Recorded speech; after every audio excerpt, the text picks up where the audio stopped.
సంక్రాంతి బరిలో బాలయ్య అనే టాపిక్ ఇప్పుడు వైరల్ అవుతుంది. సంక్రాంతి బరిలో బాలయ్య దిగుతున్నాడని. సో, అసలు ఈ వార్త వెనక నిజాలేంటి? సంక్రాంతి బరిలోకి బాలయ్య వస్తున్నాడా? మామూలుగా సంక్రాంతి సినిమాల్లో బాలయ్య సినిమా ఖచ్చితంగా ఉంటుంది.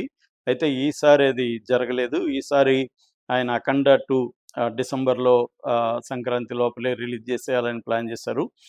డిసెంబర్ 5కి ప్లాన్ చేస్తే అది ప్రొడ్యూసర్లు 14 రీల్స్ ప్లస్ బ్యానర్ వాళ్ళు ఈరోస్ ఇంటర్నేషనల్‌తో ఉన్న ఆర్థిక లావాదేవీల గొడవల్లో ఈరోస్ ఇంటర్నేషనల్ మద్రాస్ హైకోర్టులో కేసు వేశారు. ఇంజెక్షన్ ఆర్డర్ వచ్చింది ఆపేయమని. దాని తర్వాత బాలయ్య వాళ్ళ మీద ఆగ్రహం వ్యక్తం చేసినట్టు తెలిసింది. మొత్తానికి 'దిల్ రాజు', 'సురేష్ బాబు' ఇలాంటోళ్ళ ఆహ్, ఇంటర్వెన్షన్‌తో అది కొంత సాల్వ్ అవ్వడం. ఒక వారం ఆలస్యంగా 12వ తేదీ రిలీజ్ అయింది. నిజానికి 'అఖండ 2'కి చాలా మంచి బజ్ 'తాండవం' సినిమాకి మంచి బజ్ అయితే వచ్చింది గానీ, అది 5వ తేదీ రిలీజ్ అయింటే ఆ బజ్‌లో థియేటర్లు గూడా అప్పుడు ఒక 2000 వరకు ఉండేవి. అది ఖచ్చితంగా మంచి కలెక్షన్‌లే చేసుండేది. కానీ అది లేట్‌గా రిలీజ్ అయింది. అప్పటికే థియేటర్లు తగ్గిపోయినాయి. హిందీలో 'ధురంధర్' వచ్చేసింది. అది పెద్ద హిట్ వచ్చింది. ఆహ్, అమెరికా గాని, మిగతా దేశాల్లో గూడా హాలీవుడ్ సినిమాలు రిలీజ్ అయిపోయినాయి. అందువల్ల థియేటర్లు సరిగ్గా దొరకలేదు. ముఖ్యంగా పాన్ ఇండియా సినిమాగా దాన్ని ఫస్ట్ టైమ్ బాలయ్య కెరియర్‌లో ఫస్ట్ టైము పాన్ ఇండియా సినిమాగా దాన్ని 200,00,00,000 బడ్జెట్‌తో ఆహ్, చాలా కాస్ట్‌లీ ఫిల్మ్‌గా చేశారు గానీ, పాన్ ఇండియా లెవెల్‌లో అది రిలీజ్ కాలేదు. ముఖ్యంగా నార్త్‌లో, హిందీలో దానికి పదుల సంఖ్యలో గూడా థియేటర్లు దొరకలేదు. అందువల్ల తెలుగే ఆ భారాన్ని మోయాల్సొచ్చింది. కాబట్టి ఆహ్, బాలయ్య కెరీర్‌లోనే హైయెస్ట్ బడ్జెట్, హైయెస్ట్ కలెక్షన్‌లు ఫస్ట్ పాన్ ఇండియా సినిమా. కానీ అది పాన్ ఇండియా సినిమాగా ప్రాక్టికల్‌గా జరగలేదు. దానివల్ల తెలుగు రాష్ట్రాల్లో మాత్రమే అది ఇప్పటివరకు మనకు అందుతున్న సమాచారం మేరకు 93,71,00,000 నెట్ ఈ రోజుటికి శాఖనిల్క్ డాట్ కామ్‌లో ఉన్న డేటా ప్రకారం వచ్చింది. అంటే నెట్ ఇంత తక్కువ వచ్చింది. అది ఎందుకంటే అది 145,00,00,000 వరకు ప్రీ థియేట్రికల్ బిజినెస్ చేసిందని చెప్తున్నారు. ఈ 93 కూడా రావడం గ్రేట్ అని చెప్పొచ్చు. ఎందుకంటే తెలుగు రాష్ట్రాల్లోనే బాలయ్య ఈ స్థాయిలో తెచ్చుకోగలిగాడు. అది పాన్ ఇండియా లెవెల్‌లో ఖచ్చితంగా మంచిగా గాని పబ్లిసిటీ చేసి థియేటర్ల సంఖ్య బలంగా ఉండుంటే నార్త్‌లో గాని కనెక్ట్ అయ్యుంటే మాత్రం ఖచ్చితంగా అది బ్లాక్ బస్టర్ అయ్యుండేది. కానీ అవన్నీ జరగలేదు. రెండోది సినిమాలో లోపాలు గూడా చాలా ఉన్నాయి. అవి గూడా మైనస్ టాక్ క్రియేట్ అయింది. ముఖ్యంగా ఫ్యామిలీ ఆడియన్స్ గాని, అర్బన్ యూత్ గాని దానికి పెద్దగా ఇంట్రెస్ట్ చూపియలేదు. దాని తర్వాత 'అవతార్' వచ్చి దాన్ని దెబ్బతీసింది తాత్కాలికంగా. బట్ 'అవతార్' గూడా ఫ్లాప్ అవ్వడంతో 'అవతార్' తర్వాత వీకెండ్ బ్రహ్మాండంగా మళ్ళీ కలెక్షన్‌లయితే పెరిగాయి గానీ తర్వాత ఇంకా తగ్గిపోయినాయి. దాని తర్వాత 8 సినిమాలు రిలీజ్ అయినాయి. అలాగా అది వెనక్కెళ్ళిపోయింది. అయితే ఇప్పుడు ఓటీటీలో సంక్రాంతి బరిలో అంటే అర్థం థియేటర్‌లో గాదు. ఓటీటీలో బాలయ్య ఆహ్, కా ఈ సంక్రాంతి సినిమాలకి పోటీ ఇవ్వబోతున్నాడని చెప్తున్నాడు. సంక్రాంతి సినిమాలు 7 రిలీజ్ అయ్యే అవకాశం ఉంది. ఈ 7 సినిమాలకి బాలయ్య ఓటీటీ ద్వారా పోటీ ఇస్తాడు. అంటే అందరూ థియేటర్‌లకెళ్ళే పరిస్థితి ఉండదు. సంక్రాంతి ఫెస్టివల్‌లో బంధువులు, ఫ్యామిలీ అందరూ కలిసి ఇళ్ళల్లో సినిమాలు చూసుకునే అవకాశం ఉంది. ఆ టైంలో బాలయ్య సినిమా వస్తే ఖచ్చితంగా ఇది పాన్ ఇండియా లెవెల్‌లో ప్రెజెన్స్ చూపిస్తుంది. ఎందుకంటే థియేటర్‌లలో బాలయ్య సినిమా పాన్ ఇండియా లెవెల్‌లో వెళ్ళలేదు కాబట్టి ఇదిప్పుడు నెట్‌ఫ్లిక్స్ అన్ని భాషల్లో రిలీజ్ చేయబోతుంది. జనవరి 9న రిలీజ్ అని జెప్తున్నారు. ఇంకా అఫీషియల్ స్టేట్‌మెంట్ రాలేదు. సో, జనవరి 9న రిలీజ్ అయితే మాత్రం ఖచ్చితంగా ఇది పాన్ ఇండియా లెవెల్‌లో ప్రెజెన్స్ చూపిస్తే, నార్త్ ఇండియాలో గనుక కనెక్ట్ అయితే మాత్రం ఇది రికార్డులు క్రియేట్ చేసే అవకాశం ఉంది. ఆల్రెడీ 80-100 కోట్లు నెట్‌ఫ్లిక్స్ వీళ్ళకి ఇచ్చారని జెప్తున్నారు. సో, యాక్చువల్‌గా అయితే నెట్‌ఫ్లిక్స్‌కి సెకండ్‌కే వెయ్యాలి. కా అగ్రీమెంట్ అలా ఉంది. కానీ అది 1 వీక్ లేట్‌గా రిలీజ్ అయింది కాబట్టి, ఆ 1 వీక్‌ని ఇట్లా పొడిగిచ్చారని జెప్తున్నారు. సో, నెట్‌ఫ్లిక్స్‌లో సంక్రాంతి కి ఒక రకంగా బాలయ్య పోటీ ఇవ్వబోతున్నాడు అని. నిజానికి థియేటర్ల సినిమాలకి దీనికేం పోటీ లేదు గానీ, ఇది జనాలకి బాగా ఎక్కితే థియేటర్లకి వేరే సినిమాలకి వెళ్ళకుండా ఉండే అవకాశం అయితే ఉంది. సో, ఏదేమైనా థియేటర్లలో పోటీగా బాలయ్య రాకపోయినా ఓటీటీలో మాత్రం బాలయ్య హవా ఉండే అవకాశం ఉంది. ఇది ఒక రకంగా లిట్మస్ టెస్ట్ అని జెప్పాలి. నిజంగా సినిమా నచ్చితే జనం దాన్ని చూస్తారు. రెండోది ఓటీటీలో ఉండే పాజిబిలిటీ ఏందంటే, థియేటర్‌లో అయితే బోర్ కొట్టే పాటలు గూడా భరిస్తూ కూర్చోవాలి. కానీ ఓటీటీలో అయితే మనకి థియేటర్‌లో హ్మ్. ఆ శ్రమ ఇక్కడుండదు. ఫాస్ట్ ఫార్వర్డ్ చేసేయొచ్చు.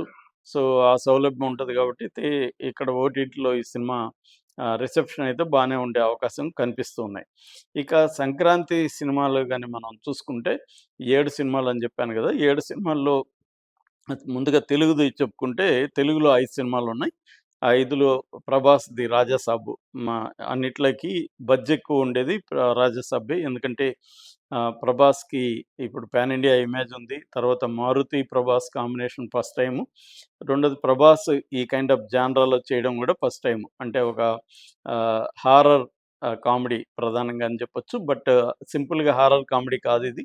దీంట్లో వేరే జానరాస్ కూడా ఉన్నాయి. దీంట్లో రొమాన్స్ ఉంది. దీంట్లో యాక్షన్ ఉంది. బ్రహ్మాండమైన థ్రిల్లర్ ఎలిమెంట్స్ ఉన్నాయి. రెండోది ఇప్పుడు మోడర్న్ డేస్‌కి సూట్ అయ్యే ఒక హిప్నాటిక్ ఆహ్, హిప్నాటిజం ఇవన్నీ తెలిసిన ఒక మోడర్న్ విలన్ ఉన్నాడు. స సంజయ్ దత్. సో, ఇలాగా ఇది అన్ని రకాలుగా గూడా బజ్ అయితే క్రియేట్ అయింది. ఆల్రెడీ ట్రైలర్ కానీ, పాటలకు గాని మంచి రెస్పాన్స్ వచ్చింది. ఇది ప్రభాస్‌కి రెండోది నేషనల్ లెవెల్‌లో ఫ్యాన్స్ విపరీతంగా ఉంటారు. ఈ సినిమా రెండోది అంటే వింటేజ్ ప్రభాస్‌ని చూపిస్తుంది. ఒక డార్లింగ్ ప్రభాస్ అంటారు. ఆ కైండ్ ఆఫ్ డైలాగ్ డెలివరీ గాని, ఆ కైండ్ ఆఫ్ యాక్షన్ గాని, ప్రభాస్ ఒక రొమాంటిక్ యాంగిల్ గాని, ముగ్గురు హీరోయిన్‌లు ఉన్నారు దీంట్లో. ఇలాగా ఇది అన్ని రకాలుగా ప్రభాస్‌కి ఆహ్, ఆహ్, ఒక డిఫరెంట్ సినిమా అయ్యే అవకాశం ఉంది. సో, ఈ సినిమాకి మాత్రం మంచి బజ్ అయితే సంక్రాంతి సినిమాల్లో ఫస్ట్ ఉండే అవకాశం ఉంది. ఇక రెండవది చిరంజీవిది. చిరంజీవి, అనిల్ రావిపూడి. అనిల్ రావిపూడి లాస్ట్ సంక్రాంతికొస్తున్నాం సినిమాతో వచ్చాడు. అది ఎంత పెద్ద హిట్ కొట్టాడో మనకు తెలుసు. ఇప్పుడు చిరంజీవి గూడా మరింత యంగ్ లుక్‌లో ఉంటున్నాడు. 'మనశంకర్ వరప్రసాద్' గారు. ఆహ్, ఆల్రెడీ 'మీసాల పిల్ల' పాట ఎంత పెద్ద హిట్ అయిందో మనం చూసాము. చిన్నపిల్లలు గూడా పాడుకుంటున్నారు. సో, ఇప్పుడు ఈ సినిమా గూడా సంక్రాంతికి వచ్చే అవకాశం ఉంది. సో, వీళ్ళిద్దరి మధ్య ప్రధానమైన పోటీ ఉండే అవకాశం ఉంది. బట్ 'మనశంకర వరప్రసాద్' ఆహ్, పాన్ ఇండియాలో పెద్ద ప్రభావం చూపే అవకాశం లేదు. ఆ రకంగా 'రాజాసాబ్‌కే' ఎడ్జ్ అయితే ఉంటది. ఇది బేసిక్‌గా తెలుగు రాష్ట్రాల్లో ప్రధానంగా దీని ప్రభావం ఉండే అవకాశం ఉంది. ఇక మూడవది 'రవితేజ' 'భర్త మహాశైలకు విజ్ఞప్తి' కిషోర్ తిరుమలి డైరెక్ట్ చేశాడు. ఇది కొంత 'రవితేజ' కెరియర్‌లో కొద్దిగా డిఫరెంట్ ఫిల్మ్ అయ్యే అవకాశం ఉంది. ఇది గాని ఎక్కితే ఫ్యామిలీ ఆడియన్స్‌కి మంచి విందు భోజనంలాగా ఉండొచ్చు. ఆహ్, చూడాలి. ఎందుకంటే 'రవితేజ' ఫామ్‌లో లేడు. కానీ సినిమా బావుంటే మాత్రం ఖచ్చితంగా 'రవితేజ' సినిమాకెళ్ళే అవకాశాలున్నాయి.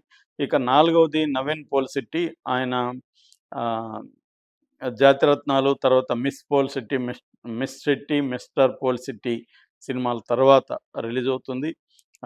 'అనగనగా ఒక రాజు' సినిమా. ఇది 'మారని' కొత్త డైరెక్టర్ జేశాడు. ఈ సినిమా చాలా బాగొచ్చిందనైతే టాక్ అయితే ఉంది 'నవీన్ పోలిశెట్టి'ది.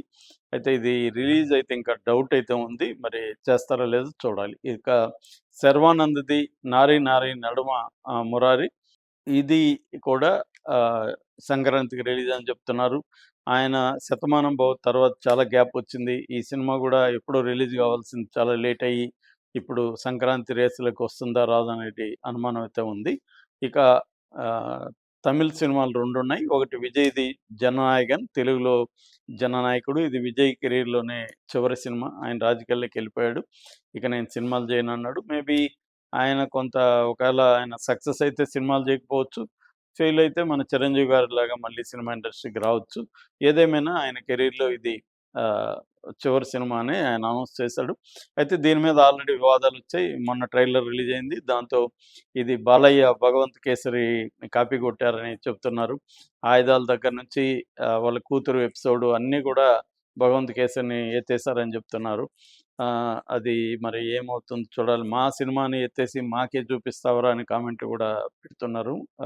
మరి అది ఎలా ఉంటదో చూడాలి. అదైతే తమిళనాడులో మాత్రం పెద్ద బజ్ అయితే ఉంది. తెలుగులో ఏమాత్రం ఇంపాక్ట్ ఉంటదో చూడాలి. ఇక ఏడవది 'పరాశక్తి' శివకార్తికేయన్. శివకార్తికేయన్ ఆ మధ్య 'ప్రిన్స్‌తో' తెలుగులో గూడా డైరెక్ట్ రిలీజ్‌లో వచ్చాడు. శివకార్తికేయన్ గూడా మన వాళ్ళకి బాగా పరిచయం. సో, ఆయనది 'పరాశక్తి' గూడా ఒక ఇంపార్టెంట్ ఫిల్మ్‌గా చెప్పుకోవచ్చు. సో, ఈ కాంపిటీషన్‌లో ఏది నిలబడుతుందో చూడాలి. ఇవన్నీ థియేట్రికల్ రిలీజు. ఈ నేపథ్యంలో 'బాలయ్య' వీటికి పోటీగా ఆహ్, ఓటీటీలకు వస్తున్నాడు. ఓటీటీలో మాత్రం బాలయ్య ఆహ్, కొంత మార్క్ అయితే చూపించే అవకాశం అయితే ఉంది.